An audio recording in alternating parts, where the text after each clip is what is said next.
We choose to go to the moon in this decade and do the other things, not because they are easy, but because they are hard.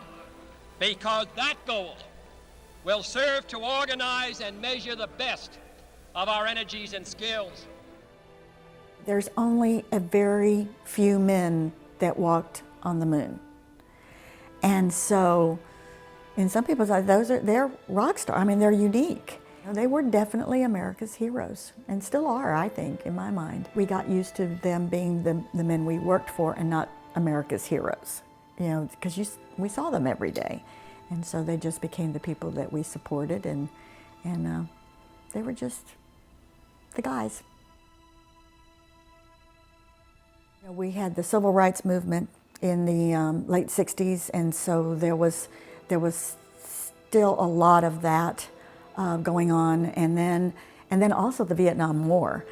It was juxtaposed by the feeling of achievement through the Apollo program. It was like the space program was needed to balance the difficult things that our country was going through.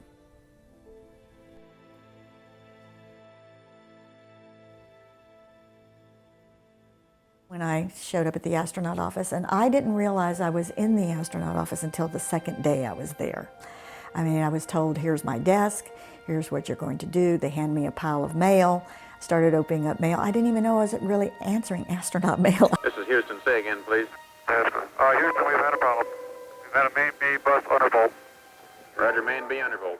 Okay, stand by. Apollo 13 had happened that year in April. That tugged at not only the heartstrings of the American public, but all over the world. The Apollo 13 astronauts were heroes, and so the people wanted to reach out to them. It was the last moon mission. My memory is being on the roof of the building where they were quarantined. And we ran up to the roof and waited for the launch, and when they say the earth shook, the earth shook. It was just spectacular. The whole night sky lit up, and it's a memory I will never forget.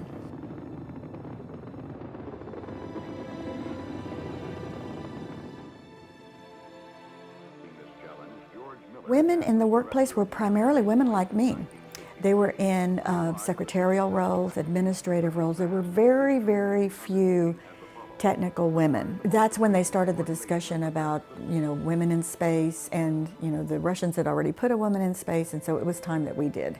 My boss was George Abbey. He was the director of flight operations, and he was very instrumental in bringing that conversation to the forefront about needing women in space. And I met Sally Ride. She was my age when she was selected, and that was a defining moment for me. And I was already thinking about going to college. It was like, wow, she's my age, but she's a PhD. Why not me? It just struck me that that was a moment I could do something and change the course of my career. So I went to school. I went to college and got my degree at the University of Houston, and then later got my master's.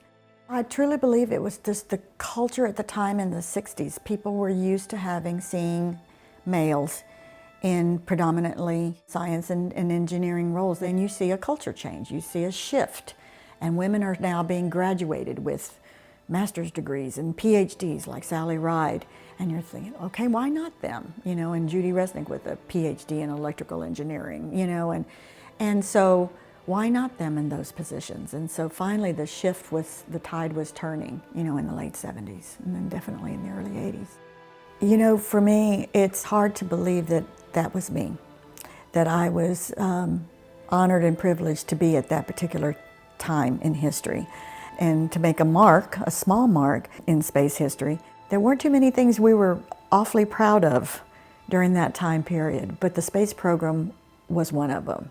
And I think that's what people needed to see, was pride in our country and in our achievements and what we could do.